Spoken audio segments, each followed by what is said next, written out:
بھائی نہیں کرتے. مولانا نے جو یہ دلائل دیے, ہم یہ دلائل پر ہمیں اعتراضات ہیں اور یہ اعتراضات ہیں, بات ختم ہو جاتی. منافق اور حکومت کا پٹھو, مجھے تو وہ الفاظ کہتے ہوئے شرم آ رہی ہے. یہ کون سا طریقہ ہے بھائی؟ رائے کی آزادی کا ہر ایک کو حق حاصل ہے. تو میں کہتا ہوں اگر وہ صراحتاً بھی حمایت کر دیتے, آپ ان کی مخالفت پر ایک کلپ جاری کر دیتے کہ ہم ان سے اتفاق نہیں کرتے, ختم ہو جاتی بات. جبکہ انہوں نے پی ٹی آئی کی حمایت نہیں کی ہے. انہوں نے عمران خان کی اگر حمایت کی ہے تو اس لیے نہیں کہ وہ پی ٹی آئی کا سربراہ ہے, اس لیے کہ وہ ملک کا سربراہ ہے. بات آ رہی ہے سمجھ میں؟ ملک کا سربراہ کوئی بھی ہو, اسلام اس بارے میں ہمیں ہدایات دیتا ہے کہ ملک کے سربراہ سے لڑ کے, اس کی گالی گلوچ کر کے, اس کی مخالفت کر کے آپ اس سے کام نہیں نکلوا سکتے. اسلام میں حکم ہے ملک کے سربراہ کی اطاعت کا, فرما برداری کا, اس کی تعظیم کا, اس کی عزت اور اس کے احترام کا. ہمارے اکابر کی تاریخ ہے یہ. امام احمد بن حنبل کا جو حاکم وقت سے جھگڑا ہوا تھا, وہ حاکم نے زبردستی گن پوائنٹ پہ اپنی مرضی کا فتویٰ ان سے اگلوانے کا کہا تھا. یہ زیادتی ہو گئی تھی. اس کے باوجود امام احمد بن حنبل کے پاس لوگ آئے اور انہوں نے کہا کہ آپ قوم کو جمع کریں, ہم اس حاکم کی ایسی کی تیسی کر دیتے ہیں. آپ تاریخ اٹھا کے دیکھیں, امام احمد بن حنبل نے اس کام سے لوگوں کو منع کیا. تو مولانا طارق جمیل صاحب نے جو عمران خان کی حمایت کی, عمران خان جو اچھے کام کر رہا ہے مولانا کی نظر میں, مولانا نے ان اچھے کاموں میں کیا کیا ہے؟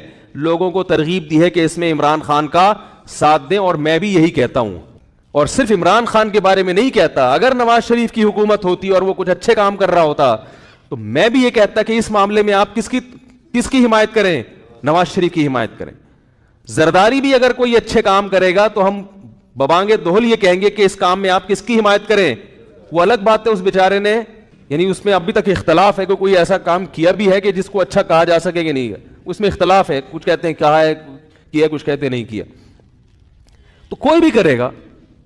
اس سے پہلے مولانا طارق جمیل صاحب نواز شریف سے بھی ملتے رہے, مسلم لیگ کے صدر سے, اور جتنے بھی سیاسی لوگ آئے ہیں, جتنے بھی حکمران آئے ہیں, مولانا ان کے ساتھ ہمیشہ اچھا سلوک, بولو بھائی, کرتے رہے.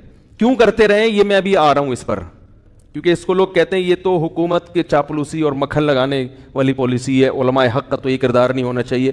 علماء حق کا حکومت کے ساتھ کیا کردار ہونا چاہیے اس پہ میں ابھی آ رہا ہوں. پہلے میں اس بات کو ذرا کلیئر کر دوں کہ مولانا نے پی ٹی آئی کی حمایت نہیں کی ہے, مولانا نے پاکستان کے وزیر اعظم کی حمایت کی ہے. اور اس حمایت کی وجہ کیا ہے؟ آپ کہہ سکتے ہیں اس قسم کی حمایت سابق حکمرانوں میں سے تو کسی کی بھی نہیں کی. تو عمران خان کے کون سے ایسے سرخاب کے پر لگے ہوئے ہیں کہ ایک طرف سیاسی لیڈر اس کو یہودی ایجنٹ کہہ رہے ہیں, ایک طرف اس کو یہ کہہ رہے ہیں, ایک طرف اس کو وہ کہہ رہے ہیں, اور مولانا اس کو کیا کر رہے ہیں؟ حمایت کر رہے ہیں. تو آج تک ٹھیک ہے ملتے رہے ہیں, مگر اس طرح کا کلپ بنا کے باقاعدہ اپریشیٹ تو اب تک کسی کو کیا نہیں. اس کا جواب مولانا نے اپنے کلپ میں دے دیا. ابھی پھر میں نے بیان سے پہلے ان کا کلپ دوبارہ سنا ہے. مولانا نے کہا ہے کہ یعنی پاکستان کو مدینہ جیسی ریاست بناؤں گا, یہ دعویٰ اب تک کسی وزیر اعظم نے نہیں کی. انہوں نے وجہ بیان کر دی, بھائی اتنا زبردست دعویٰ کیا ہے کہ میں مدینہ جیسی ریاست بناؤں گا, تو مجھے یہ دعویٰ بہت اچھا لگ رہا ہے, میرا دل چاہ رہا ہے کہ میں کیا کروں, اس کی حمایت کروں.